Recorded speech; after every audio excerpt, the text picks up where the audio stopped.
Hello again, and you join me in my shed. Seeing as I'm doing a bit of tool restoration, and I'm very new to this, I'm a complete novice, I thought I'd invest in something as a reference point. So I bought this Buck and Hickman catalogue from 1935. So there we go, Buck and Hickman Limited, 1935. I've seen a few channels mention this book and this catalogue. And Scout Crafter, Scout, you've mentioned on your channel a few times.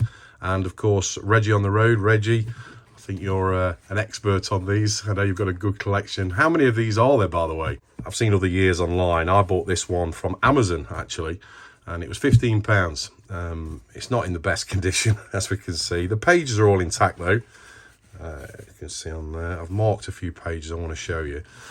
One thing I was quite curious about, I wanted to get one that was fairly used, if you like, in this sort of condition, because I'm quite interested to see if anyone had written on certain pages their notes and thoughts, that sort of thing. There isn't, but there's some interesting things in there I'll show you in a minute. It's like a reference point, so when I pick old tools up, I can sort of reference them to what year they are and a little more detail about them. Any suggestions on how to repair this? It looks like the spine's gone. Well, it has. I don't want to put this back to mint condition, of course, but I want to make it in some sort of condition so I can open it without the fear of destroying it anymore. You can see on here on the spine it's come away. That first page is actually loose. I was thinking of maybe putting some sort of card down there and gluing it in place. Maybe, I don't know, staining it or cleaning it with something. So suggestions welcome. Put them in the comments below. That'd be great. So it looks like it's got a little bit of damp residue on there. It looks like it's been used. It's been in a workplace or a workshop or a machinist. The index. Die stocks, dies and taps. Drill bits. I mean, it's beautifully written. It's so nicely laid out as well. I mean, as you see, all the pages are there. I've marked this page here. Why have I marked that page there? Let's have a look. Oh yeah, the electric drills. Beautifully drawn as well. Look at the old hand saw, circular saw. Hole saws haven't changed throughout the years, of course. I mean, it's obviously a tried and tested way of doing it. There we go, electric grinders. Again, not changed throughout the years.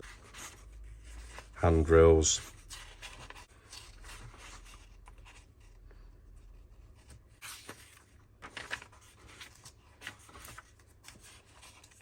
Record bolt cutters. I suppose that design hasn't changed much in 90 odd years. Pliers. Bright ticket nippers, different shapes to indicate what, I presume it's what day of the month it is.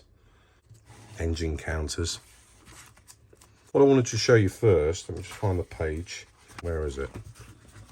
There we are, at the front. There we go. Someone's used as a bookmarker some London Transport bus tickets. 5 old pennies, I think that is, 5D. Decimalisation came in before I was born, believe it or not.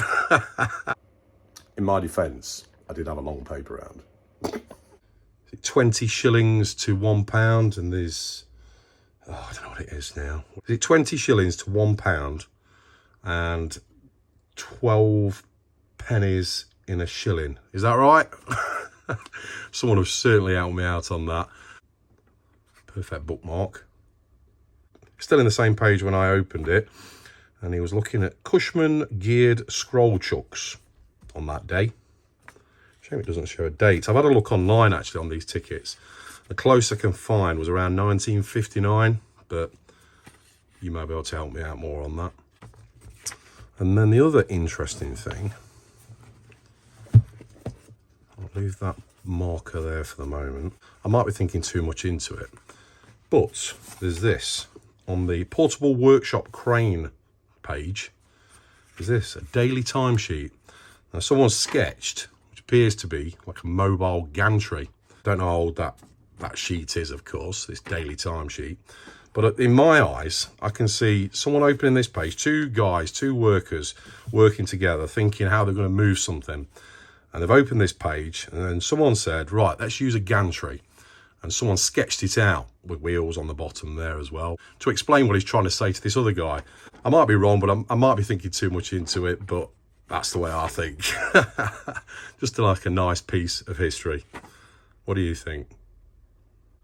And you can see the dirt on the edge there that's been used as a marker. Well, it's been like that for who knows how many years. We'll keep them safe. And then lastly, I mean, I know there's loads of videos out there showing various pages on these. I won't go too much detail.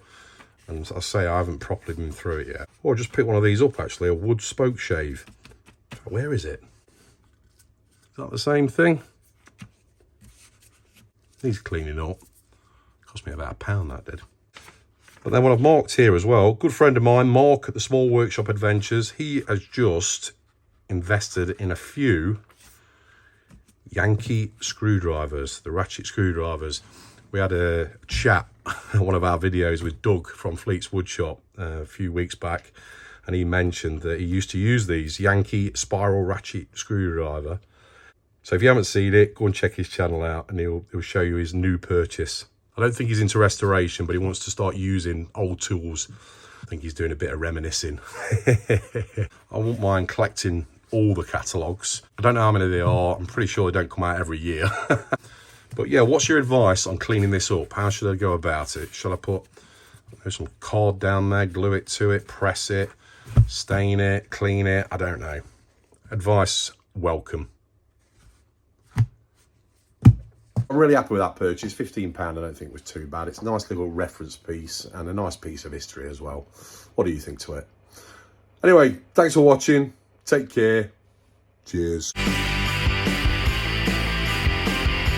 See you next time on Weekend Shedhead.